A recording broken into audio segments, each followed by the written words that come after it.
Hello, so we're going to be looking at triads and chords, major, minor, diminished.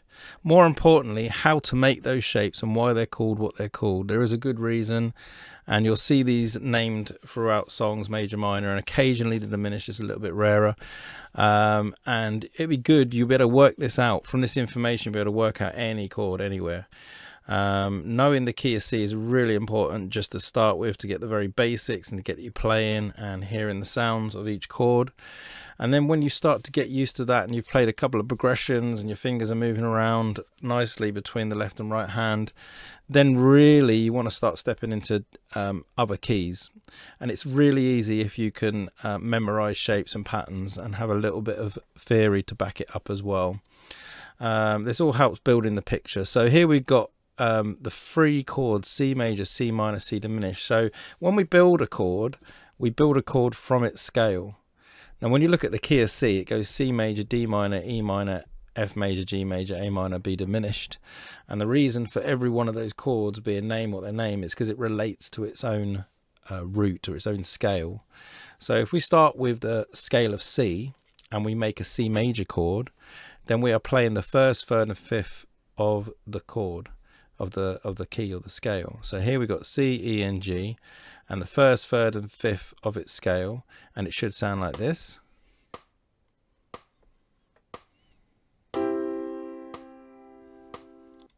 And it'd be really good to get used to the sound of it, play it, really soak in the sound of the chord, because it helps with chord recognition. If you're playing pop music or you're playing from sheets, sometimes when you get sheets online, they can be wrong, the wrong chord, and sometimes it'd be the difference of them writing a major instead of minor.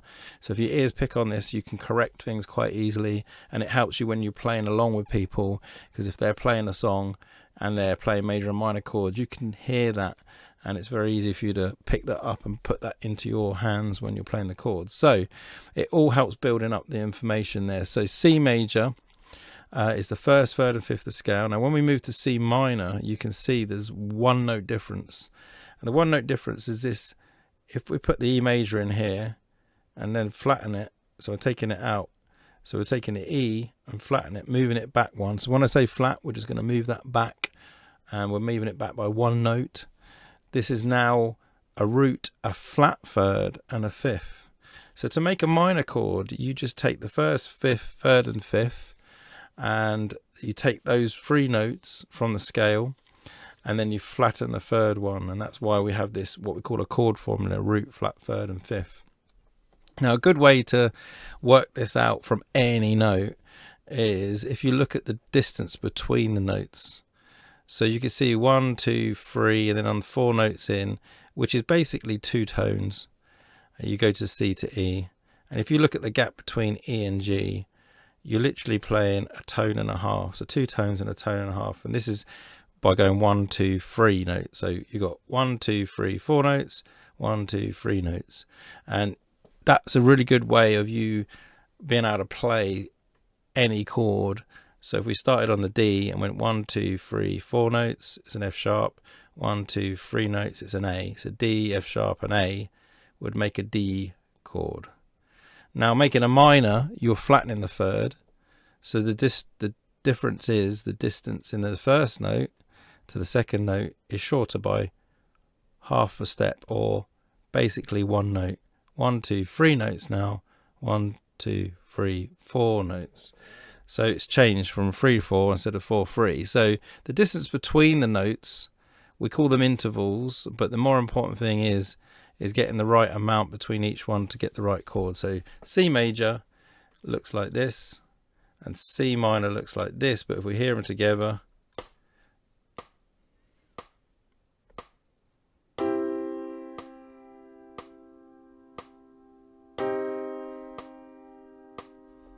you can hear it has a lesser, darker quality to it. With minus, we're taking down a note. That's the reason we call it minor. We're minusing, we're taking something back away from the original chord sound. And when we go to the diminished chord, which is, these are rarer, but they do come up, and they're important to know because they're in every key. So if we were making a C diminished, for example, and the diminished word means literally taking it even further away. So we've minored, minus, diminished, it's getting even further away from its original chord. And the reason why is because we not only do we flat the third now, but we're flattening the fifth.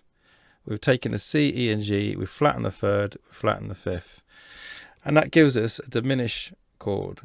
So each of these chords made from its own scale with a slight adjustment to the third for C minor, and then third and the fifth for the diminished. So that's how you make those chords. And you can, like I said, you can do this anywhere. And if we look at the diminished chord here, you can see 1, 2, 3, 1, 2, 3. So there's 3 steps between the second and the third note, first, second, and third note, or 3 notes. And that means you can repeat and find this chord. So I'm going to give you a little bit of a helping hand though. So we know what those formulas are now. So if we did it in D here and clicked on D, you can see here we've got D, F sharp, and A. And that's, like I said before, if we went 1, 2, 3, 4, 1, 2, 3, that's a D major chord. If we flatten the middle one, the third one, in other words, take it down 1 note, we've now got D, F, and A. That's D minor. And then if we go here to the D flat, the D diminished, we've got a flat note here now, which is A flat. That's because we've already flattened the F sharp to make it F, and now we take the A and we've moved it to A flat. And this is what this sounds like. This is the 3 D diminished, D minor, and D diminished chord in the key of D.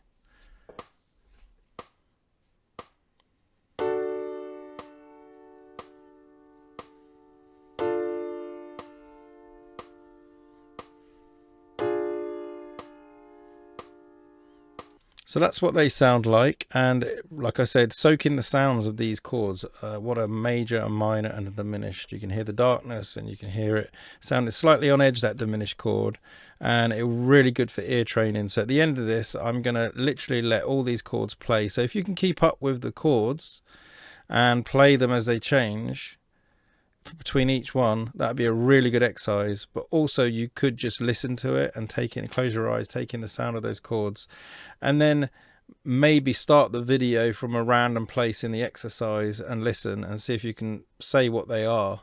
In other words, you know, let it run and see if you can name them while it's running, and close your eyes so you're not seeing it as a prompt on the video itself. So let's look at E. This will be the same thing. You can see here we take E as our root note. 1, 2, 3, 4, 1, 2, 3, 3 notes between, giving us our E major. You can see there's a G sharp there and a B.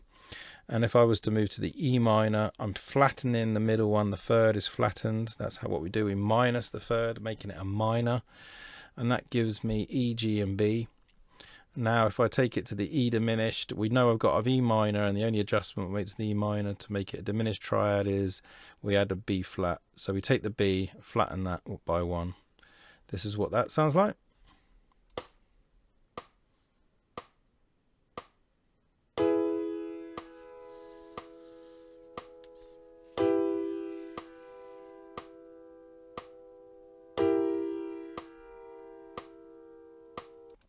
So they all have the same quality of sound, the darkness and the edginess, but they're in different pitches. They're higher and lower. So here we've got F. Just repeat this exercise. We've only got a couple more to do, so might as well do this as well. So we've got F here. We've got our F, A, and C. I flatten the middle one. Gives me F, A flat, and C. And then if I flatten the fifth as well, I get F, A flat, and C flat. And if you're not sure, don't forget you've got your steps between them, which is the 4, 1, 2, 3, 4, 1, 2, 3, and then we shorten, so it's 1, 2, 3, 1, 2, 3, 4, and then on the diminished one we've taken down that fifth, so it's 3 and 3. So that's the distance between each note, and that's really the same thing, just repeated over. So you can see how, if you learn it in the key of C and you get very familiar to the shapes, patterns, the sounds, the fingering, that really all you're doing is shifting up and down. Even when we get to the black keys, there is a little bit of adjustments because of the height of the keys, that's shifting your hand up and down, but the shapes and the patterns are very much the same. So you need the shapes, patterns embedded in your head, as well as knowing the notes, the theory. There's quite a lot to it, but you do everything really slow, take your time, and it will all start to make sense. So this is what it sounds like in F.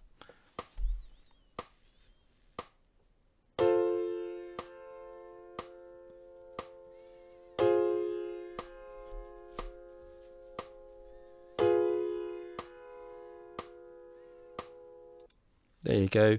So G, same thing. G, B, and D make the major chord. And the idea is 1, 2, 3, 4, 1, 2, 3. We've got the same thing happening each time. And then we take the middle one, which we've flattened, the B flat from B. And then we look at G flat diminished. We flatten the third, we flatten the fifth. If we go to the, if we play it, actually, if I play it once through before I move on.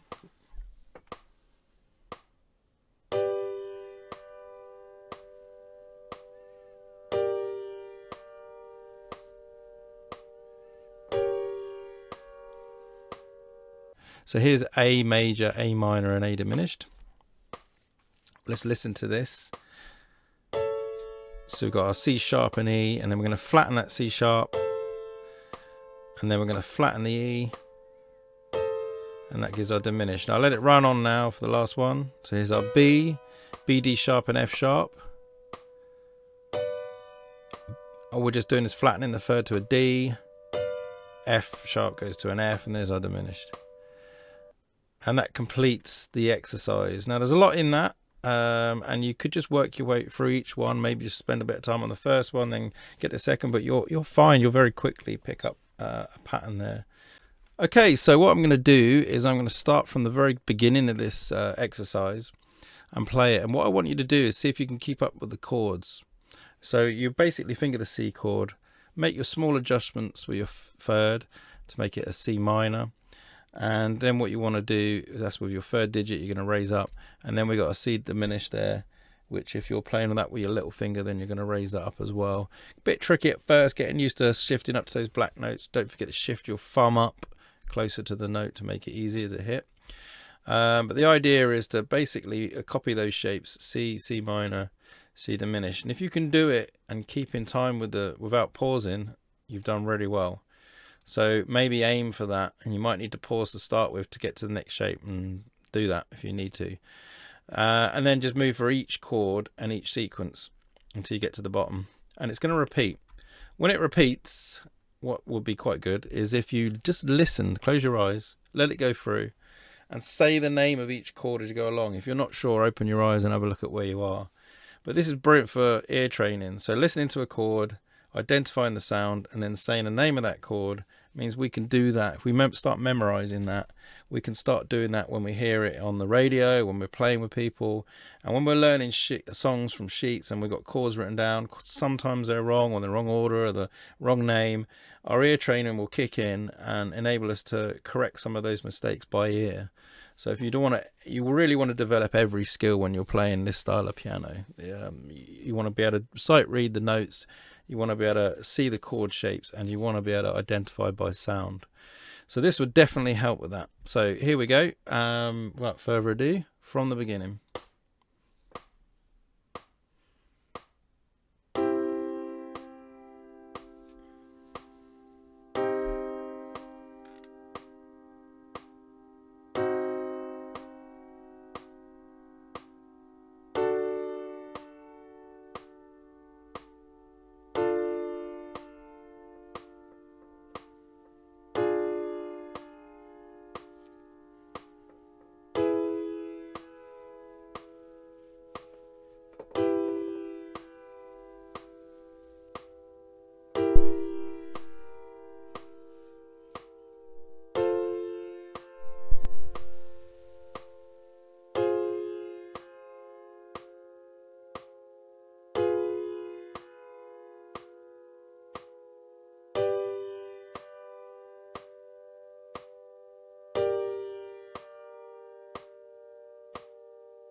Okay, so that concludes this exercise. Hopefully you got that through okay and you survived.